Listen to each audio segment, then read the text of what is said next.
जय भीम. 9. पुत्राला संसार त्यागापासून वाचविण्यासाठी पित्याचे प्रयत्न. पुत्राच्या संरक्षणाकरिता पित्याच्या योजना. पुत्राच्या विवाहामुळे व त्याच्या ग्रस्त जीवनातील प्रवेशामुळे राजा आनंदी होता, परंतु त्याचबरोबर आशित ऋषींची भविष्यवाणी त्यांचा सारखा पिच्छा पुरवित होती. ती भविष्यवाणी खरी ठरू नये म्हणून राजाने विचार केला की सिद्धार्थ गौतमाला ऐहिक सुख आणि जीवनाच्या आनंदात गुंतवून ठेवायचे. याकरिता राजा शुद्धोधनाने आपल्या राजपुत्राकरिता 3 महाल बनवले. एक ग्रीष्म ऋतूमध्ये उन्हाळ्यात राहण्याकरिता, एक वर्षा ऋतूमध्ये पावसाळ्यात राहण्याकरिता व एक शिशिर ऋतूमध्ये हिवाळ्यात राहण्याकरिता. हे 3 राजमहाल विलासी जीवनाला आवश्यक व उत्तेजक अशा साधनांनी सुसज्ज केले होते. प्रत्येक महालाभोवती सर्व प्रकारच्या वृक्ष व फुलांनी बहरलेले एक उद्यान होते. आपले कौटुंबिक पुरोहित उदयीन याच्याशी विचारविनिमय करून त्यांनी ठरवले की राजमहालामध्ये राजकुमारासाठी देखण्या सौंदर्यवतीचे अंतपुर तयार करण्यात यावे. उदयीनांना सांगण्यात आले की त्यांनी सौंदर्यवती युवतींना सांगावे की युवतींनी सिद्धार्थांना आपल्या सौंदर्याने भुलवून त्यांना संसाराच्या मोहपाशात अडकवून टाकावे. शुद्धोधन राजाने अंतपुरातील तरुणींना एकत्र करून तरुणींनी कशा प्रकारे राजपुत्राला वश करून जिंकावे याचे मार्गदर्शन केले. त्या युवतींना मार्गदर्शन करताना ते म्हणाले, तुम्ही सर्व प्रकारच्या शृंगारिक कलांमध्ये निपुण आहात. मदनाची उत्तेजक भाषा जाणण्यात चतुर आहात. तुम्ही परिपूर्ण सौंदर्यवान व आकर्षक आहात व या सर्व बाबतीत तुम्ही हुशार आहात. तुमच्या या कलागुणांनी वासनारहित योग्यांचे चित्त तुम्ही विचलित करू शकता. ज्यांना स्वर्गीय अप्सराच मोहू शकतात त्यांना तुम्ही सहजगत्या भुलवू शकता. हृदयाच्या भावना व्यक्त करण्याचे तुमचे कौशल्य, तुमचा नखरेलपणा, तुमचे शरीरसौष्ठव आणि परिपूर्ण सौंदर्याने तुम्ही स्त्रियांना देखील मोहित करू शकता. तर पुरुषांना किती सहजतेने तुम्ही अंकित कराल. या क्षेत्रात तुम्ही कौशल्यवान असल्यामुळे राजपुत्राला प्रेमरज्जूंनी बांधून त्याला अंकित करणे तुम्हाला अशक्य नाही. नववधूच्या डोळ्यांवर लज्जेचा पडदा असतो, त्यामुळे त्या या बाबतीत संकोच करीत असतात. त्यांना लज्जा व संकोच शोभूनही दिसतो, परंतु तुम्हा सर्वांना हे शोभणार नाही. सिद्धार्थ गौतम हे श्रेष्ठ वीर पुरुष आपल्या पराक्रमाने महान आहेत, याबद्दल काही शंका नाही. परंतु तुम्हाला त्याचे काय? स्त्रीचे सामर्थ्य त्यापेक्षाही अधिक आहे. हाच तुमचा दृढ निश्चय राहू द्या. ज्याला जिंकणे देवांनाही कठीण होते अशा एका महान तपस्व्याला प्राचीन काळी काशी येथे एका सुंदर गणिकेने पथभ्रष्ट करून आपल्या पायाजवळ लोळण घेत ठेवले होते आणि घृतकी नावाच्या अप्सरेने महान तपस्वी व कठोर ब्रह्मचर्य पालन करणाऱ्या विश्वामित्रांना 10 वर्ष जंगलात बंदी बनवून ठेवले होते. अशा प्रकारे अनेक तपस्वी ऋषीमुनींना स्त्रियांनी वश केले. सिद्धार्थ गौतम या सुकुमाराने नुकतेच तारुण्यात पहिले पाऊल टाकले आहे. त्याचा तुमच्या सौंदर्यासमोर काय टिकावं लागणार. असे असल्यामुळे तुम्ही बेधडक असे प्रयत्न करा की राजपरिवाराच्या परंपरेपासून राजकुमार दूर जाणार नाही. सर्वसामान्य स्त्रिया सामान्य पुरुषांना आकर्षित करतात, परंतु त्याच खऱ्या स्त्रिया की ज्या असाधारण स्वभावाच्या पुरुषांनाही जिंकतात. 10. राजकुमारांना जिंकण्यात स्त्रियांचे अपयश. उदयीन यांचे शब्द त्या सौंदर्यवतीच्या हृदयाला लागले. राजपुत्राला जिंकण्यासाठी आपले सर्व सामर्थ्य पणास लावण्याचा त्यांनी निश्चय केला, परंतु कमनीय भुकुटी, नेत्रकटाक्ष, हास्य आणि कोमल नाजूक अंगविक्षेप हे सर्व आपल्या ठायी असून सुद्धा आपण राजपुत्राला वश करू याबद्दल त्यांना खात्री वाटत नव्हते. पुरोहित उदयीनांच्या प्रेरणेने व राजपुत्रांच्या सभ्य नम्र स्वभाव व आपल्यातील मादकता व प्रेम यांची शक्ती जाणून थोड्याच वेळात त्यांचा विश्वास पुन्हा दृढ झाला. नंतर त्या सर्व रूपवान स्त्रिया कार्याला लागल्या. हिमालयाच्या जंगलात हत्तींच्या कळपासमवेत हत्ती जसा फिरत असतो तशा त्या उपवनात त्या स्त्रिया सिद्धार्थ राजपुत्राला आपल्या समवेत हिंडवू लागल्या. सूर्य जसा अप्सरांना घेऊन राज्योद्यानात फिरतो तसा राजपुत्र त्या स्त्रियांच्या सोबत शोभून दिसत होता. त्यांच्यापैकी काही जणींनी कामतुरतेने सहज लागलेल्या धक्क्याने आपल्या भरधार पुष्ट उरोधाने सिद्धार्थाला दाबून धरले. इतर काही जणींनी अडखळून पाडण्याचा बहाणा करून राजपुत्राला जोरात आलिंगन दिले. नंतर त्यांनी आपल्या वृक्षलतेने प्रमाणे असलेले कोमल हात राजपुत्राच्या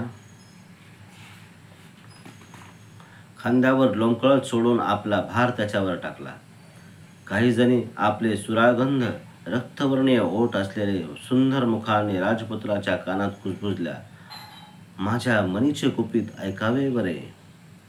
अन्य काही जणी ज्यांची वस्त्रे सुगंधित अत्तराने भिजलेली होती त्यांना लाडीक्वाळपणे आज्ञा दिल्या, आमची येथेच पूजा करून आम्हाला प्रसन्न करा. दुसरी की जी निलांबरा मद्यपानाने मदमस्त झाल्याचा बहाणा करून आपल्या जिभेला बाहेर काढून उभी राहिली होती, अशी काळोख्या रात्री एखादी विद्युलता बिजली चमकते. अन्य काही जणी आपल्या पायातील सोन्याच्या पंजनांचा आवाज करत तलम पातळ वस्त्राने झाकलेले शरीराचे प्रदर्शन करीत इकडे तिकडे ठुमकत फिरत होत्या. काही जणी आम्रशाखा पकडून पुढे झुकून आपल्या सुवर्णकलश सदृश्य उरोधांचे प्रदर्शन करीत उभ्या होत्या.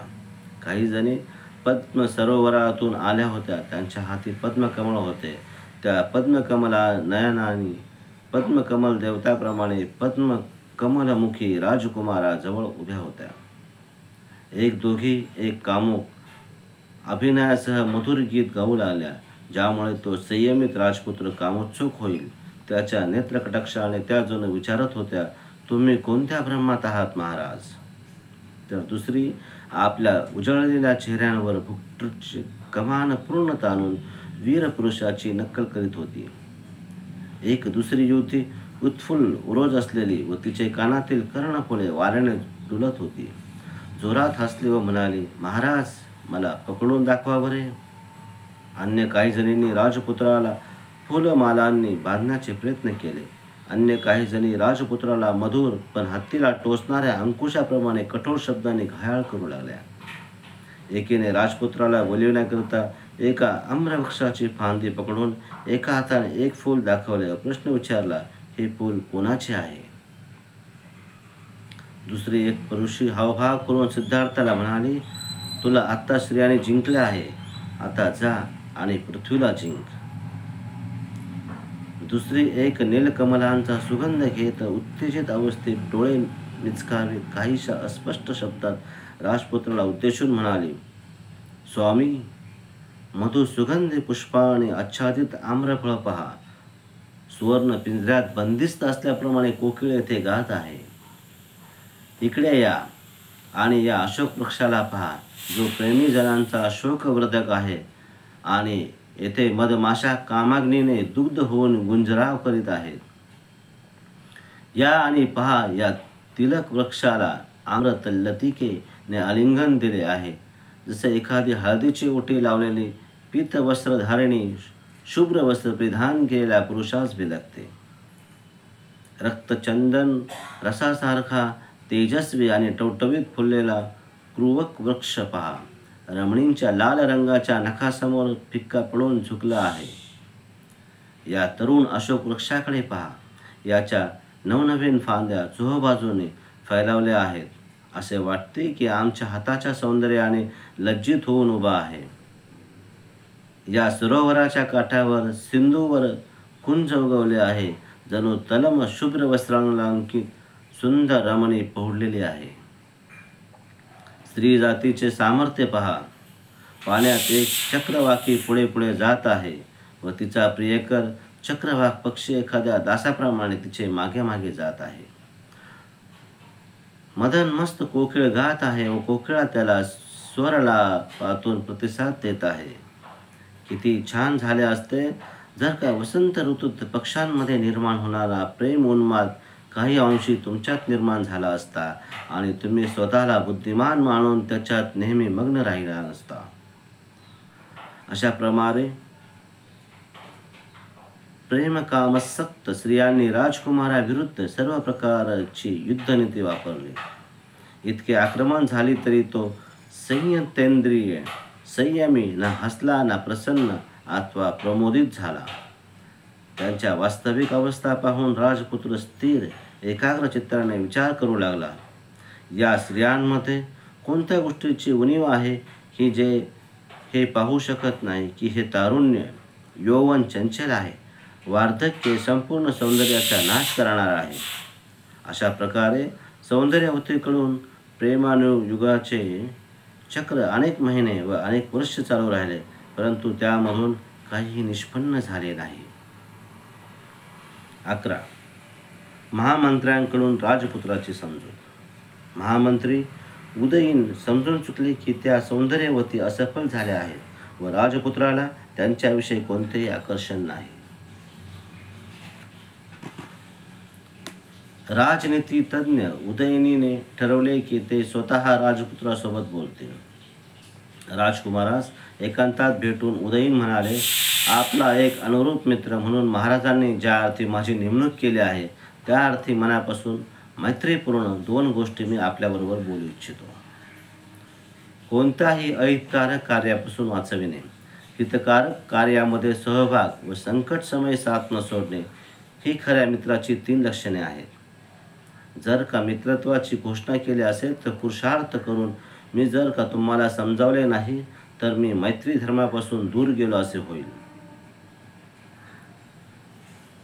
मनामध्ये नसेल व वरून दाखवण्याकरता जरी कपटाने स्त्रीबरोबर संबंध जोडले तरी ते योग्यच आहे. यामुळे पुरुषांचा संकोच जाऊन मनोरंजन होते. स्त्रियांचा अपमान न करणे व त्यांचे म्हणणे ऐकून त्यांच्या इच्छापूर्ती करणे या 2 गोष्टींमुळे त्या प्रेमबंधनात बांधल्या जातात. निसंदेह सद्गुण हे देखील प्रीतीचे कारण असते. स्त्रिया इतरांकडून आदर अपेक्षित करतात व त्यांना आदरभाव आवडतो. मग हे विशाल नयनी राजपुत्रा, जरी तुझी इच्छा नसली तरी त्यांच्या सौंदर्याला अनुरूप शालीनता दाखवून त्यांना प्रसन्न करण्याचा प्रयत्न का करीत नाहीस?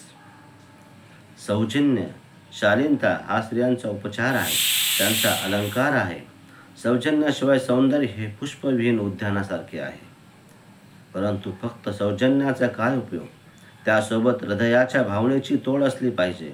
मोठ्या कष्टाने प्राप्त होणारी भौतिक कामभोगाची सुखे तुझ्या मिठीत आहेत. निश्चितच तू त्यांचा तिरस्कार करणार नाहीस. कामभोग हा सर्वप्रथम पुरुषार्थ मानून प्राचीन काळी इंद्राने गौतम ऋषींची पत्नी अहिल्याचे प्रियाराधन केले. अशाच प्रकारे अगस्त्य ऋषीसुद्धा सोमांची पत्नी रोहिणीबरोबर रममाण झाले आणि श्रुतीनुसार लोपामुद्रेची पण तीच गत झाली. महान तपस्वी बृहस्पतीस औतत्याची पत्नी व मरुताची कन्या ममता हिच्यासह राहून भारद्वाज पुत्र प्राप्त झाला. बृहस्पतीची पत्नी अर्ध्य अर्पण करीत असताना श्रेष्ठ दानशूर चंद्राने तिचे दान स्वीकारून तिला दिव्य बुध प्राप्त करून दिला. त्याच प्रकारे पौराणिक काळी यमुनेच्या काठी पराशर ऋषीने कामभोगाच्या प्रभावाने वरुणाच्या पुत्राची कन्या काली सहवास केला. वशिष्ठ ऋषींनी अक्षमाला नावाच्या नीच जातीच्या स्त्रीबरोबर सहवास करून कपिगलाद नावाच्या पुत्रास जन्म दिला आणि राजा ययातीने तारुण्याचा उन्माद संपला तरी उतार वयात चैत्ररथ उद्यानात अप्सरा विश्विकी सह कामक्रीडा केली. पत्नीबरोबर कामक्रीडा केली तर मृत्यू येईल हे जाणून देखील कौरव नरेश पंडूचा हा माद्रीच्या सौंदर्य आणि गुणांवर लुप्त झाला व विषयभोगांच्या अधीन झाला. यासारख्या अनेक पुरुषांनी सुखाकरता निंदनीय कामभोगांचा अवलंब केला. मग जे प्रशंसनीय असे भोग भोगण्यात काय चूक आहे? असे असून सुद्धा ज्या सुखांच्या अधीन सर्व जग आहे व ज्या सुखांवर तुझा स्वभावताच नैसर्गिक हक्क आहे त्यांच्या अवहेलना तुझ्यासारखा तरुण शक्तिमान व देखण्या पुरुषाने करावी हे एक फार मोठे आश्चर्य आहे.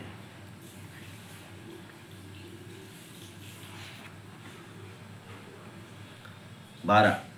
राजपुत्राचे महामंत्र्यास प्रत्युत्तर. पवित्र परंपरेने समर्थन केलेली व योग्य प्रतीत होणारी महामंत्र्याची वचने ऐकून मेघ गर्जनेप्रमाणे राजपुत्राने उत्तर दिले. आपली स्नेहांकित भाषा आपल्याकरता योग्यच आहे, परंतु माझ्या बाबतीत तुमची कुठे चूक होत आहे ते मी तुम्हाला सांगेन. ऐहिक सुखाची अवहेलना मी करीत नाही. सर्व जग त्यामध्ये आसक्त आहे, परंतु मी हे जाणतो की सर्व जग हे अनित्य आहे. त्यामुळे माझे मन त्यात रममाण होत नाही. आणि जरी हे स्त्री सौंदर्य कायम टिकून राहिले तरीसुद्धा विषय उपभोगातच सुख मानत त्यामध्ये रममाण होत राहणे हे कोणत्याही बुद्धिमान शहाण्या माणसास योग्य नाही. आणि जरी तुम्ही म्हणत असाल की थोर महात्मे कामवासनेला बळी पडले, तरी ही बाब प्रमाणभूत मानता कामा नये, कारण शेवटी त्यांचा नाशच झाला आहे. जेथे सर्वनाश आहे, विषय कामासक्ती आहे व असंयम आहे, अशा ठिकाणी वास्तविक महानता असू शकत नाही.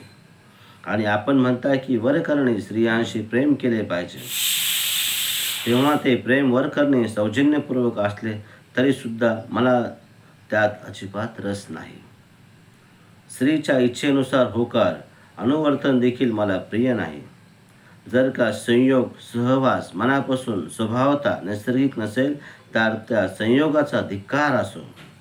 मन जर कामासक्त असेल व त्यात खोटेपणा असेल व विषय दोष त्यांचे यथार्थ दर्शन होत नसेल, तर मग अशी स्वतःची वंचना करून घेण्यात काय अर्थ आहे.